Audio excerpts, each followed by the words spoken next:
রঙ্গনা দিয়ে দীর্ঘদিন পর পর্দায় ফিরছেন ঢাকাই সিনেমার একসময়ের জনপ্রিয় অভিনেত্রী শাবনূর। ইতোমধ্যেই ছবির প্রথম লটের শুটিং সম্পন্ন হয়েছে।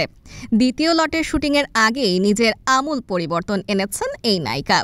পরিকল্পনা ছিল ঈদুল আজহায় প্রেক্ষাগৃহে মুক্তি পাবে রঙ্গনা, তবে ছবিটির কাজ পুরোপুরি শেষ না হওয়ায় ঈদে প্রেক্ষাগৃহে আসেনি সিনেমাটি। এরপরই পরিচালক আরাফাত জানান বাকি অংশের কাজ শেষেই মুক্তি দেয়া হবে রঙ্গনা। এদিকে রোববার 23 জুন নিজের ফেসবুক অ্যাকাউন্টে দুটি ছবি শেয়ার করেছেন শাবনূর। দেখেই বোঝা যাচ্ছে শরীরের মেদ ঝেড়ে ফেলেছেন অভিনেত্রী, সেটাও সিনেমার চরিত্রের প্রয়োজনে।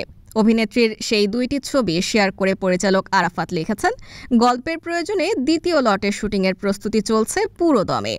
নায়িকার এমন পরিবর্তন দর্শকরাও বেশ ভালোভাবে নিয়েছেন। পছন্দের নায়িকার কাছ থেকে ভক্তরাও দারুণ কিছু প্রত্যাশা করছেন।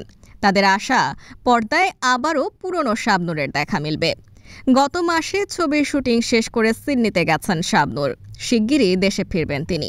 ঢাকায় ফিরলেই সিনেমার বাকি অংশের কাজ শেষ করবেন।